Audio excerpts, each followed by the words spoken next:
Hello, beautiful people. My name is Gerald Addy. On this channel, I talk about the three aspects of wealth building, which is real estate, investing, and starting your own business in no particular order, with a sprinkle of lifestyle as you and I together build a legacy brick by brick. So let's go. Quite recently, I've received some feedbacks from you all regarding an About Me video, and it's interesting. So I decided to accept the request and go ahead and put together an About Me video for you all. So let's get right into it. I was born January 20th, 1988 in Monrovia, Liberia, to the union of Katrina and Ronnie Addy. Now, what's interesting is, as you know, this is all American names. Liberia, West Africa, where I'm from, has a huge American influence, although we were never colonized.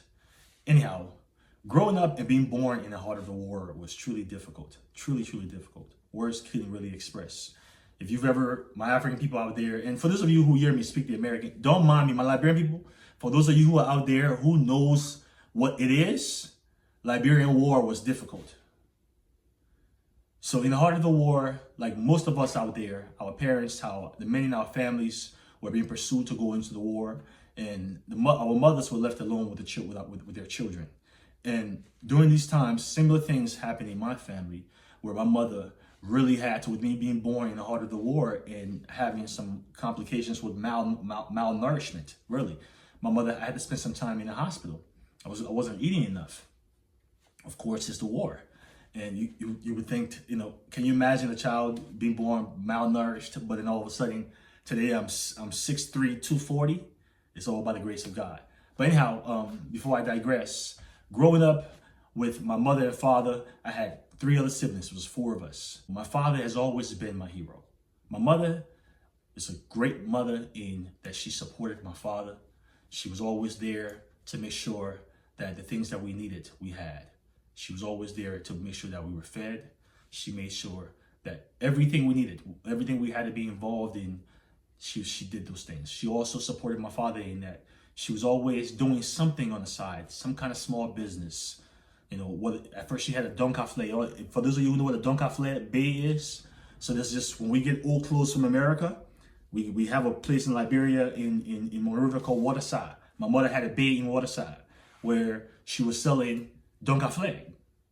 So my mother was always doing something, either selling donkafle or she had a store at the junction at the time when we lived off Congo Town Back Road, which is in Liberia, in Monrovia as well. Where we lived, my family and I lived at my grandfather's house, my father's house.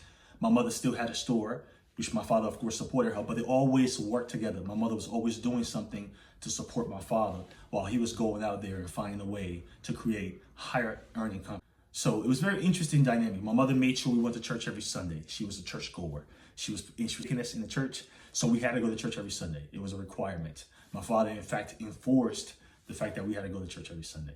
So watching my parents while growing up was quite interesting. My father had a process for everything he did. I watched my father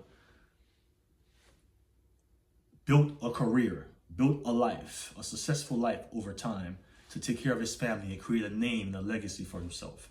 And that was very intriguing to me because most importantly, one thing that I noticed that my father did very well were processes. Like even still now to this day, I still recall how my father got ready and prepared for work every day. Literally, I still recall his processes.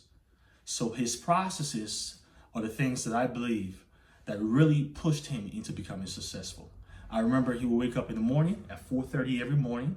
He would prepare us breakfast. Not only would he prepare us breakfast, he would iron his shirts because he had his shirts that he ironed himself, his white shirts that he hand washed. His suits were already dry cleaned, but he would hand wash his shirts and iron them because he was anal. He wanted things a certain way. And he would prepare breakfast, have us ready for school, shave, and then get ready. While getting ready in the morning, it was always the same thing. If you grew up in Africa or in Liberia where I'm from, you remember we used to have the white singlet. I think they call it singlet, or in America we call it beater or underwear, for example. So we had the white singlet and the white brief. So I remember my father would tuck in. If you grew up in Liberia, you know what I'm saying. Or in Africa, you would know what I'm saying. We would tuck in the singlet. It's the first thing he would do in the morning, put his deodorant on, tuck in the singlet into his underwear, put his socks on, and then slide on his dress pants, put his belt on, then on his dress shirt, tuck it in nicely so it doesn't wrinkle, put his tie on, and then slide on his suit, then put his cologne on. This was his process every morning.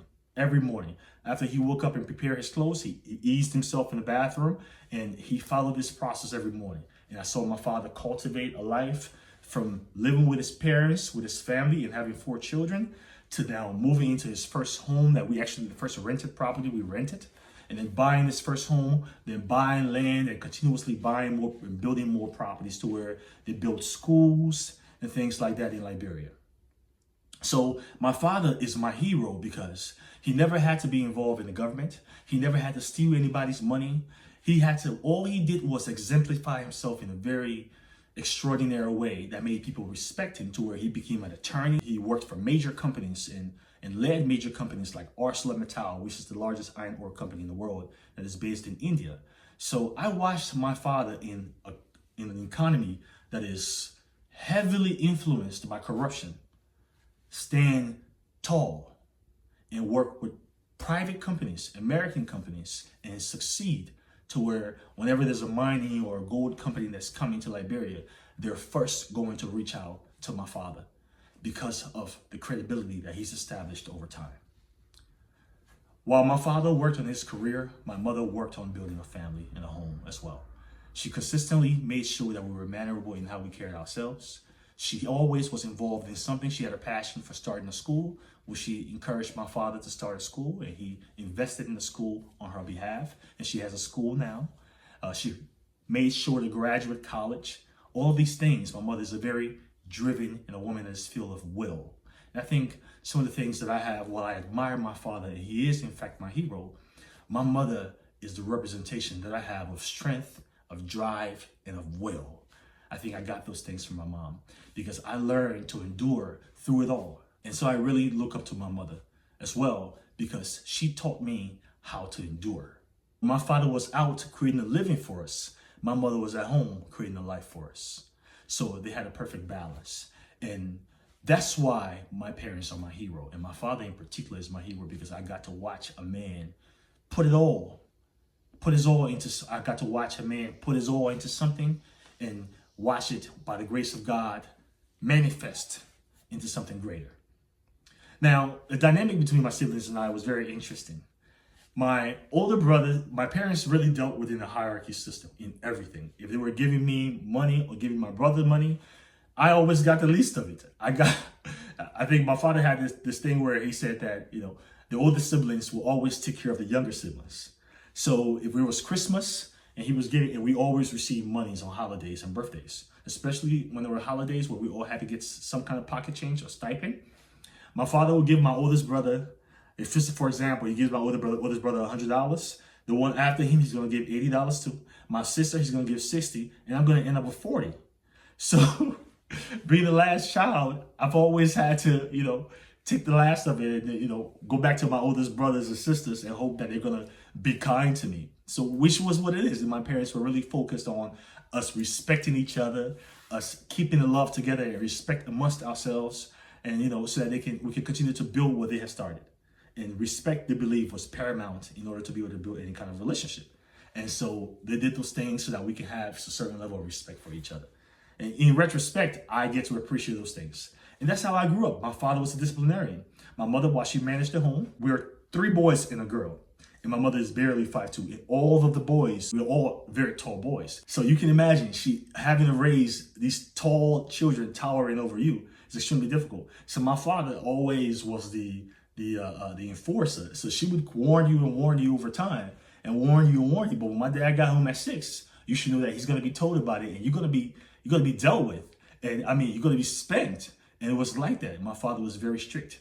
On Sundays, every Sunday, we prayed, we had devotion in the morning, and then we had to get ready to go to church every Sunday. We couldn't miss church. My mother was a deaconess. And so we went to church every Sunday. And also on Sundays, we could not go visit anybody. Sunday was a family day. After we went to church, we came home, we ate, and we prepared for the week of school. So whether it was by Saturday, your uniform should have already been washed.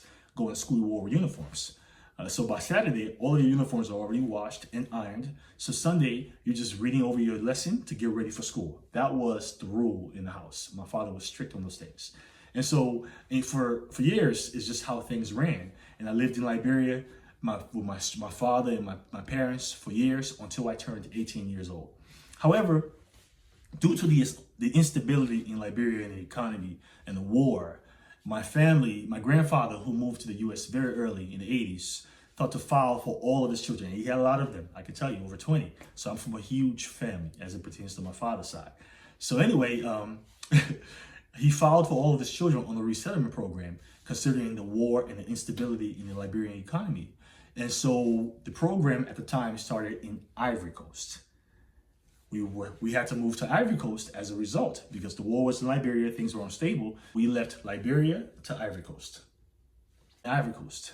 While in Ivory Coast, they also had a war. I mean, you can't catch a break. In these African countries that we're from, unfortunately, during this time period, and sometimes even now, there's always little war somewhere.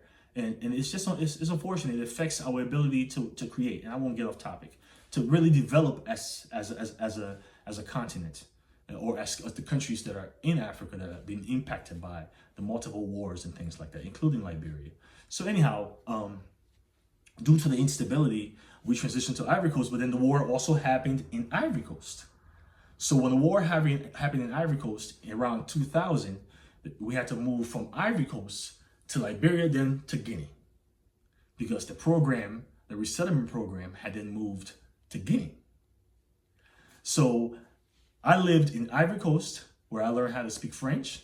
I also live in Guinea on a refugee camp, where I learned how to speak French.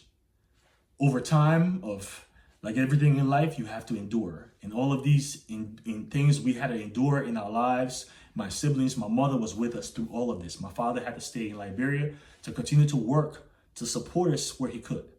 Because, imagine being on a refugee camp and they're serving us beans and we're standing in line to eat brown beans and buckwheat.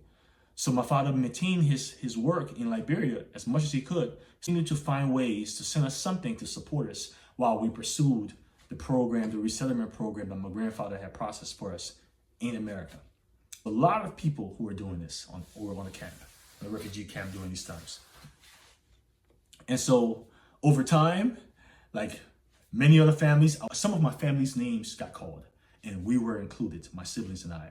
And so we were able to come to the US. But unfortunately, my parents couldn't come with us.